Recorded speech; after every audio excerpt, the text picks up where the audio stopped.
ჩვენ კი ერთ ნაკლებად ცნობილ გმირსა და პოეტ მიხა ხელაშვილზე გიამბობთ, რომელმაც სამშობლოს სიყვარულისათვის ყველაფერი დატოვა და სიცოცხლე დამოუკიდებლობისათვის ბრძოლა შესწირა. პოეტისათვის მთავარი მუზა სამშობლო იყო. მისმა ერთადერთმა ქალიშვილმა თამარმა მთელი ცხოვრება მამაზე მასალების შეგროვებას მიუძღვნა.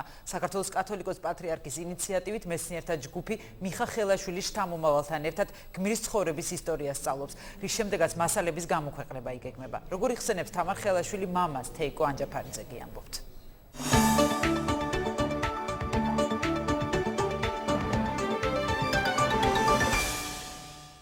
ამ წინას აქვსო ჩვენი პატრიარქისათვის.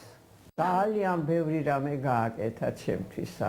ბავშვობაში ნასწავლი თვალის ამოყვანა მას შემდეგ დაიწყო, რაც საქართველოს კათოლიკოს პატრიარქის ინიციატივით საცხოვრებლად საპატრიარქოსთან არსებულ დედათა მონასტერში გადმოვიდა. 88 წლის თამარ ხელაშვილი სახალხო გმირისა და ქაქუცა ჩოლოყაშვილის თანამებრძოლის მიხა ხელაშვილის ერთადერთი შვილი 30 წელი ღამეს ვაგონში ათევდა. განათლებით ფილოლოგმა და აკაკი შანიძის მოსწავლემ ცხოვრების უმეტესი ნაწილი ქვემო ქედაში გაატარა. ნაკლებად ცნობილი გმირის შვილი ვერც შიმშილმა და ვერც გაჭირვება ვერ გადეხა. თამარ ხელაშვილი ყოველთვის იმედით ცხოვრობდა. სწამდა, რომ როდესმე გზაზე ერთი კაცი მაინც გამოჩნდებოდა და მიხა ხელაშვილი ვინმეს აუცილებლად გაახსენდებოდა. ლექსო ამოგთხოვ მოხერო, თორო იქნება უხდებოდე. და შენ კი ჩემად სახსოვრა სააქაოს არ რჩებოდე. ლექსი, რომელიც აქამდე ხალხურად ითვლებოდა მიხა ხელაშვილს ეკუთვნის. წლების განმავლობაში თავისუფლებისა და ღირსებისათვის მებრძოლის სახელის ხსენება სასტიკად იკრძალებოდა. კომუნისტებისათვის მკვდარი მიხა ხელაშვილი კიდევ უფრო საშიში გახდა ვიდრე ცოცხალი. ხელაშვილის ლექსები მარგალიტებივით ხალხში მაინც გაიფანტა, მაგრამ არ დაიკარგა. როცა მამა მუხანათურად მოუკლეს 2 წლის იყო. მისთვის ცხოვრების მთავარი ტვირთი და მთავარი საჩუქარი ხელაშვილების გვარის ტარებაა. მამა არასოდეს უნახავს. ველის პოეტმა კი შვილი თურმე ერთხელ ისიც შორიდან ნახა.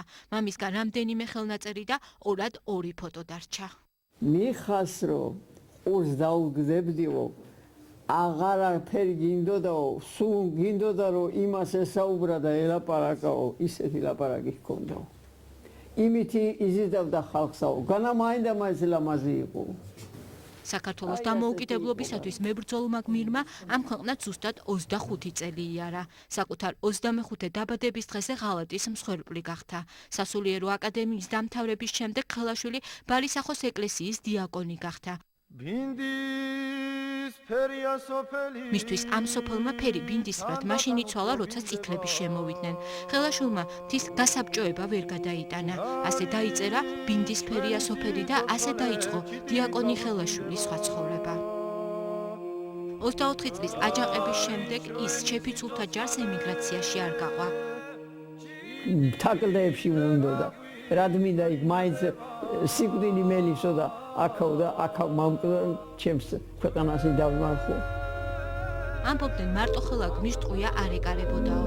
სიცოცხლეს კი ძმად ნაფიცმა გამოასალმა. გვამი რამდენიმე კვირის განმავლობაში დუშეთის მილიციის შენობასთან ეგდო. ხალხი მასთან მიკარებას ვერ ბედავდა. ბოლოს დამდა მისმა ძველმა მეგობარმა, რომელიც მილიციის თანამშრომელი იყო, ხელაშვილის სხეული მოიპარეს. მთელი ღამე ტყე-ტყე ატარეს და დასახიჩრებული, მაგრამ არა დამცირებული გმირის სხედრის ნაწილები დედის გვერდზე დამარხეს. თამარ ხელაშვილის ბავშვობის მოგონებები მძიმეა. ახსოვს, როგორ შემოუვარდნეს სახლში, როგორ აწამეს დედა. მიხას დედაც წამებით მოუკლეს. ფშავმა ვაჟკაცმა დედის სიკვდილი გმირულად აიტანა და სისხლი არ აიღო. წერი არ შამხდა მტრისფერი ფერი ვარუფედური დღისაო. როგორ მოუკლაო ეს აღარ მახსოვს. როგორ მოუკლაო ძმაო. ვისაც თქვა და მეტი არაფერი. ლეგენდები და სიმართლე ერთმანეთში ირევა. თამარ ხელაშვილის ცხოვრების მთავარი მიზანია მამაზე ბევრი რამ შეიცნოს და მისი სახელი გააცოცხლოს. ჩემთვის იმას ნიშნავს, რომ მიყვარდეს საქართველო, მიყვარდეს ქართველები ისე, რომ ჩემი ძმები და შვილები მეგონოს. აი ზევა რავა მე მგონია, რომ არა ვარ ღირსი იმისა, რომ იმ კაცის შვილი ვიყო, ვერაფერი გავაკეთე ამ ქვეყანაზე მე. უახლოეს მომავალში ერის სულიერი მამის ინიციატივით ახალი წიგნის გამოსვლაც იგეგმება. შვილი ამბობს, რომ მამის სახელი ისევ ქუხს სული კი ლექსებში დუხს. ამ ქვეყნად ხანმოკლე ყოფნის მიუხედავად მიხა ხელაშვილის გზა ჯერ არ დამთავრებულა.